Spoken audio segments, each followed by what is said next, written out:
you doing? I mean, weren't you busy while you were doing this stuff?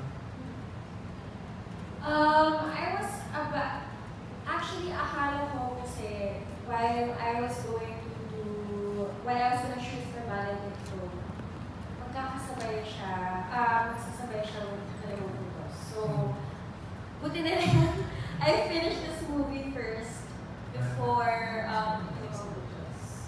So, I had a lot of time to prepare for this movie. Sa akin medyo baliktad actually from what happened to you, interestingly enough. I got the material from Popoy, binasa ko pa lang not knowing what the production outfit or kung sino yung mga cast na attached. I found the script really entertaining and sabi ko, go kagad. And I thought when I first met with sila Miss Madonna, na sige, may pa yung start kailang, maano ko pa to, I can chew on the material, really have a lot of time to prepare. Wala naman ako kasabay, tapos bigla, the cure. So nung ginagawa din namin yung shooting, ako, MWF, sa The Cure, PPHS, MALEDICTO. Until we both wrapped, halos sabay. November, no? Both MALEDICTO and The Cure, the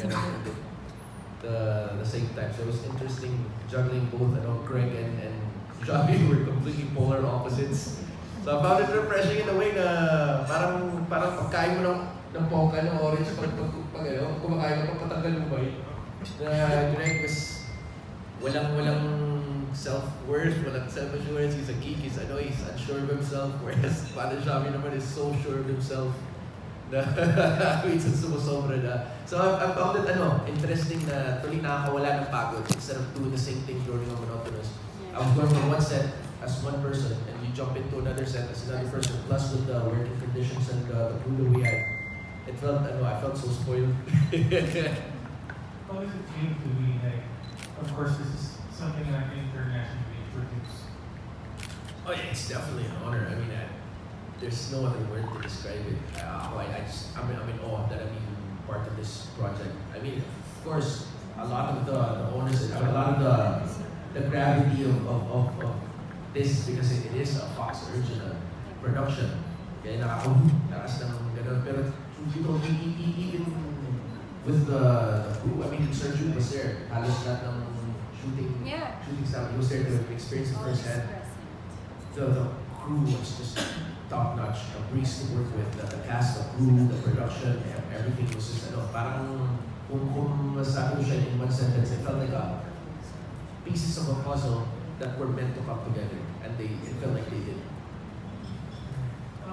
Sir, would you mind telling us also, because I know for a fact that when you're doing exorcism, there are certain taboos that you're not supposed to divulge to ordinary people. And you were talking about actually detailing the work or the things that they do in an exorcism per se. Wasn't there like a conflict between you and some religious group or whoever? I think that was something that was discussed with Fox before when we were discussing the concept. Yeah, na baka may magalit sa simbahan. Yeah. Because yung original thought was that there's no such thing as bad publicity, but at the same time, we had to ensure then that nobody gets too mad, So we had to strike a sort of balance, and I tried to be as accurate as possible, but at the same time changing a few details.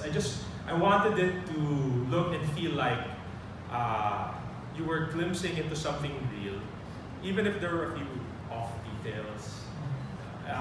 Yeah, like the prayers, they may not be specifically the ones the exorcist actually does kasi wow, the divulsion. Sabihin nila parang Mr. Robot, like ako somebody in the network security field, I found their hacking demonstrations there to be logically correct, the most accurate, and yet iba pa rin. So it's not one-to-one na nakakopya. Yeah. I think it's the same thing here. Yeah, you can kasi gamit ka sa bago yun. So I think it's the same, the logic of it, I mean, the procedures are the same, pero just tweak a little bit para it's still for a cinematic. Yeah. It's and also you have to make it more cinematic then because a lot of the things exorcists do are kind of boring. That is actually the big secret about exorcism. True exorcism is actually kind of boring. Yeah, it's sort of like going to a doctor. It becomes exciting when you get that one odd extreme case. Yeah. Although in the Philippines, apparently the extreme cases are higher than usual.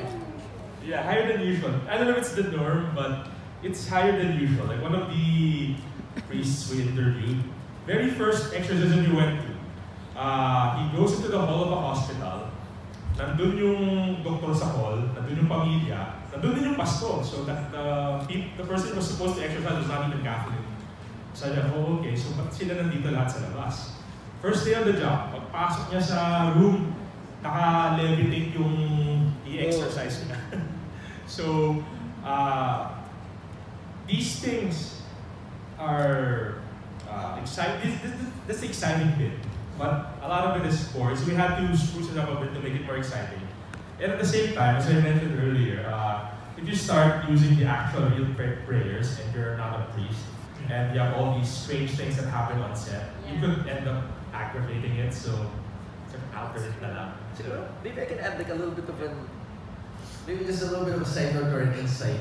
You mentioning that the extreme cases in other countries here seems to be the norm. Maybe it has something to do with that there's a line that Father Jacques cites in the movie based on Pigafetta's journals that he says when they came here that the Filipinos were a people that were brimming with spirits. And even when you read some excerpts in the Boxer Codex, which was written in as early as 1583, makikita doon na may mga dinidescribe na yung mga rituals ng mga natives, how they seem to be possessed by spirits and they're drinking, it's almost parang, I don't know if I'm allowed to mention this, but it is a book, it's a historic book, parang orgies, ceremonies, and they were communing with a lot of spirits. So siguro, yung islands natin are really teeming with all of these souls or other elements na yung mga wala sa States, it's a new world na kinolonize nila.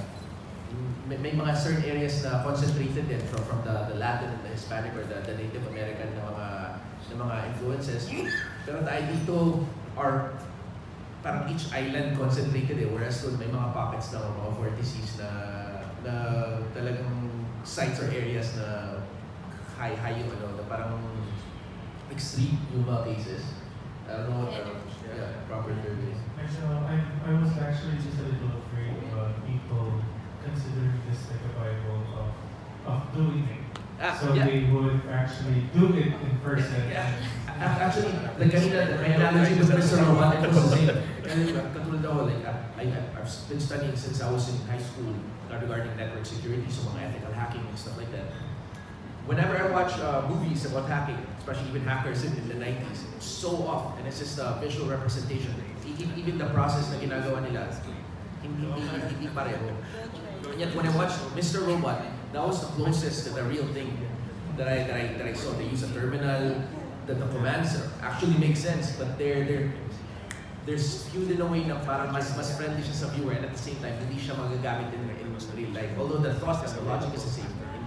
For me, reading the script, I found that it was the same.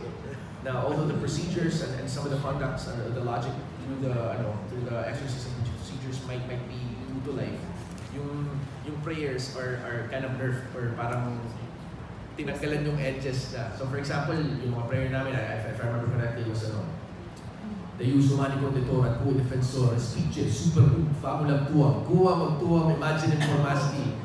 I was like, oh man, that sounds scary.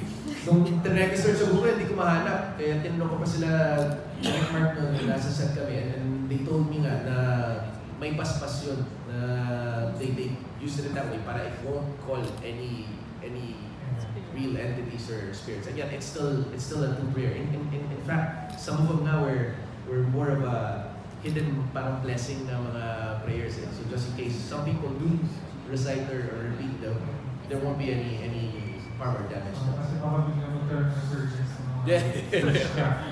practicing people sa videos. And thank you. Alright, thank you.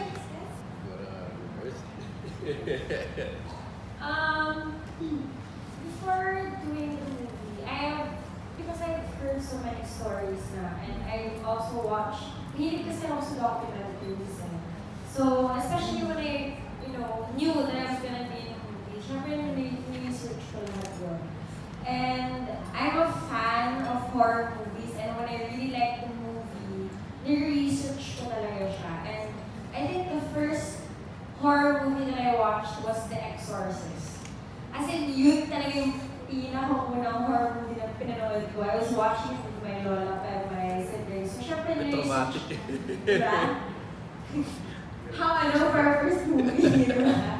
So, syempre, right after watching, research ko talaga siya. I do believe that there are entities. I do believe that there are spirits. But, and I think, in some way, it's important to do with exorcism. And for me, right after the movie, mas naiintindihan ko yung importance nun and being in the shoes of someone who's possessed, nakakapagod talaga. Ako, I'm an actor lang and ginagawa ko lang yung mga eksena ko na napopossess ako. But what more for a person who's really possessed na nakakabasa ako ng mga behaviors na when they're possessed, they hurt themselves. Pinapagod talaga nila yung katawan nila. So, I believe in it. And I truly respect what they're doing. Kasi mahirap talaga. Sobrang hirap ang ginagawa nila. It's also a matter of life or death situation. So, piniplayas ka nila.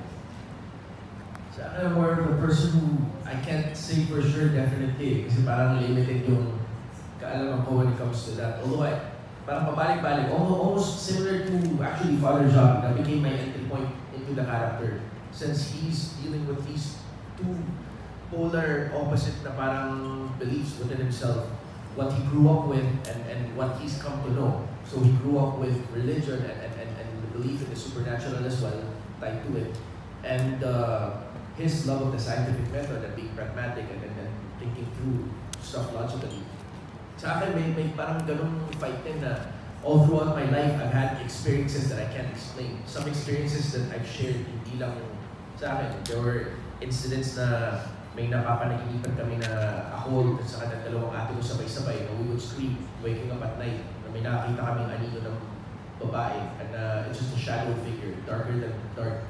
A figure I've seen so many times, and yet it feels so real. I'm not lying about it, and I know it in my heart, so it must be true. And at the same time, I ask myself, teka, baka my instruments are faulty lang, baka naman coincidence lang, napanaginipan ko lang talaga, or maybe we influence each other without trying.